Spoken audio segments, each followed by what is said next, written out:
Success is not a proof of the will of God. Success is not a proof of the will of God. Fulfillment is the proof of the will of God.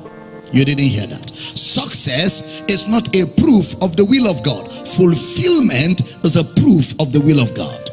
That is why you see some people, you know, a man will marry a woman, buy her a jet, build her a house by the seaside, all right, and then give her a yacht so that she can even go through the waters and travel around the world. She can fly her private jet, give her beautiful cars, put everything in it for her, and the woman still commits suicide there in that house. What killed her?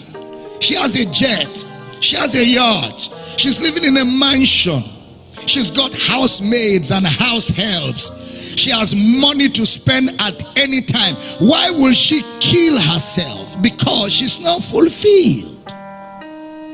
So success is not fulfillment. That you're successful doesn't mean you're fulfilled. That's why the rich keep looking for how to get richer by all means, because they think by making more money they'll be fulfilled. But there's no fulfillment in money. There's no fulfillment in wealth. There's no fulfillment in riches. Get all the money, the more money you get, the more sorrowful you are. The more money you get, the more tormented you are. Solomon thought he could marry 1,000 women and satisfy his lustful desires. And he married 300 wives, gathered 700 concubines. I mean, a man amongst women. Women from different countries, different shapes, different sizes, different species, and different coloration. And yet, after all of that, he said to himself, vanity of vanity, it is all frustration. Gathering women is frustration.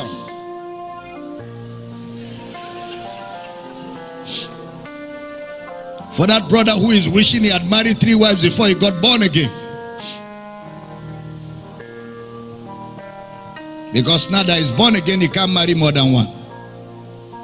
And says, I wish I had married 3, then now I can born again, I bring my wives with me.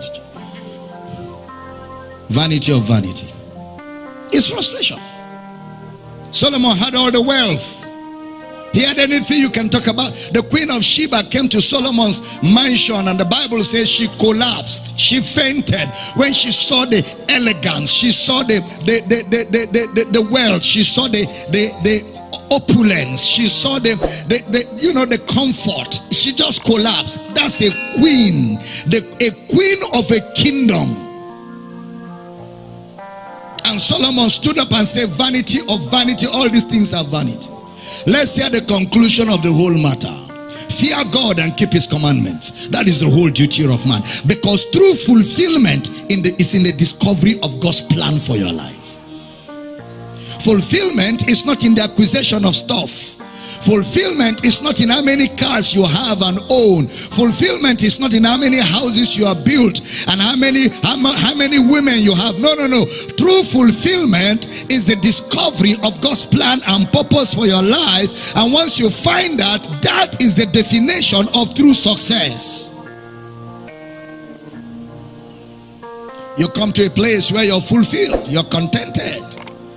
I may not have a car, but I'm contented. I may not have too much money, but I'm contented. I drink my garri and granite, I have peace of mind, and I'm a happy man. But you're eating your chicken and you're eating your wine, but you are depressed. Because both of us are not on the same wavelength. You are looking for success by men's definition. I am successful by God's definition, which is the fulfillment that I require for my heart. If I'm teaching good this morning, somebody shout, I hear you. Yeah. So fulfillment, therefore, is the proof of God's will being fulfilled. That is, fulfilling God's plan is the proof of the will of God. Not success in what you're doing. You can succeed outside of God's purpose and plan, and to God that success is failure. You can have a good home, you can have a successful marriage with an unbeliever, but that marriage is not godly. Don't always think that unbelievers don't have good marriages. You are deceiving yourself. There are unbelievers that are living very happy. Husband and wife, they are living peaceful. They have raised their children. They have money. They are okay. They are comfortable. Husband and wife, they don't even quarrel like Christians quarrel. They are just happy together. And they have lived together for years in that marriage. But they don't know Jesus. They are unbelievers like that. But it's just that when they look at their lives, they are still empty. Because nothing fills up the hunger in the soul of a man other than Christ. So don't always think unbelievers don't have good marriages. You lie. Some of them have better marriages than many Christians. I'm serious. So don't always be saying, if you marry an unbeliever, you won't have a good marriage. There are unbelievers that their heads are cool-headed. You see an unbelieving girl, you think she understands the fruit of the Spirit. Calm. Cooler, like chilled water from the fridge. And there are men whose heads are at home. They are not born again, but their head is at home. So when a man whose head is at home meets a girl that her life is like water from the freezer, their life is good. But there's an emptiness that still remains that only Jesus feels. So fulfillment, therefore, is the definition of success in the will of God. Fulfillment. Fulfillment. Fulfillment. It's not just about we don't have problem in our marriage. No, that's not success. You can have a marriage that doesn't have problem, but both of you are not fulfilled because you're not in the will of God. Look at Psalm 127 verse 1. Psalms 127. Is anybody enjoying this teaching? Psalm 127 verse 1. Except the Lord build the house, they labor. Is it labor or labor? Okay, labor. They labor in vain that build it. Watch. They built it. The house was built. It's not that they tried to build, they didn't build. They built the house, but in vain. Yeah, you went for business. You are now a multi-millionaire, but your life is vain. You are empty. Your bank account is fat and busting, but your heart is empty.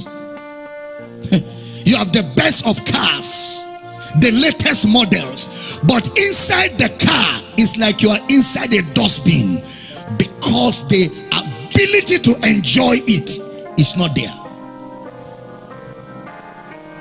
You can build a house but not have a home. Yeah, you have a beautiful house, but it's not a home. Yeah. Because success is not in the acquisition of materials. It's not. True success is the knowledge of Christ. If any man glory, let him glory that he knows this, that he knows me. He said, the water that I shall give you, if you drink the water of natural success, you will thirst. But when I give you my own water, you'll never thirst. That's what we call fulfillment. Somebody shout, I hear you. Yeah, that's what we call fulfillment. Please stay with me. So except the Lord build a house, they labor, put it up, they labor in vain that build it. Except the Lord keep the city, the watchman waketh but in vain. That's why some people who are into goal setting, goal setting. I believe in goal setting. Set your goals, but do not measure success by those goals. Don't measure success by the goals you set, because sometimes you'll fulfill your goals and then you know inside your spirit that even though you fulfill your goals, you went out of the will of God to fulfill it. You went out of the will of God to fulfill those goals. Most of the times, you're the only one that will know that this is God's plan. Other people will clap for you and celebrate you that you have succeeded. Inside you, you know that God didn't want me here. I'm in a strange environment. How shall we sing the Lord's song in a strange land?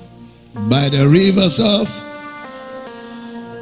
there we sat, and there we were. When we remember Zion, for the way they carried us away, required from us. How shall we sing in a strain? So there are people singing the Lord's song in a strange land, out of the will of God, out of the plan of God for their lives.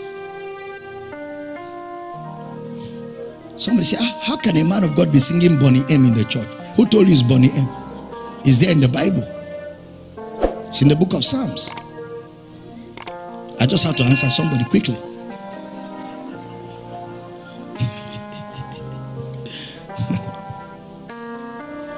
Singing the Lord's song in a strange land, out of the will of God.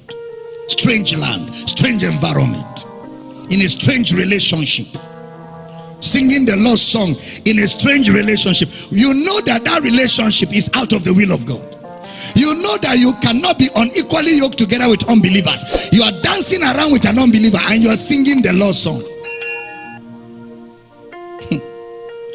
You are endangering your life. You are endangering your life.